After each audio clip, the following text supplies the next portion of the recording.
சில பேர் பார்த்தீங்க அப்படின்னா இடுப்புக்கு பின்னாடி கடுமையான வலி ஃபீல் பண்ணுவாங்க. பார்த்தீங்க அப்படின்னா நம்ம தோல் திருப்பு பக்கத்தில் பார்த்தீங்கன்னா கடுமையான ஒரு வலி இந்த இடத்துல இருக்கும். அவங்க என்ன நினச்சிப்பாங்க அப்படின்னா நமக்கு கிட்னி ஸ்டோன் வந்துருச்சு, அதனால தான் இது மாதிரி வலிக்குது அப்படின்னு நினச்சிப்பாங்க.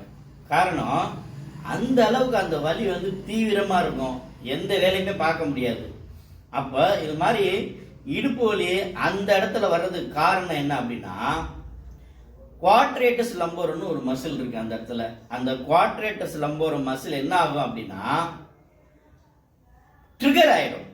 அப்போ அந்த இடத்துல ட்ரிகர் ஆகும்போது கடுமையான வலி வரும். இதுவும் வந்து ஒரு லோ பேக் கேக்கு தான். இந்த ட்ரிகரை ரிலீஸ் பண்ணிட்டோம்னா உடனே அருமையாக சரியாயிடும், அதுவும் ஒரு 10 நிமிஷத்திலேயே. உங்களுக்காக ஈமர் doctor M Kamaraj, AK physiotherapy clinic, Ilayangudi.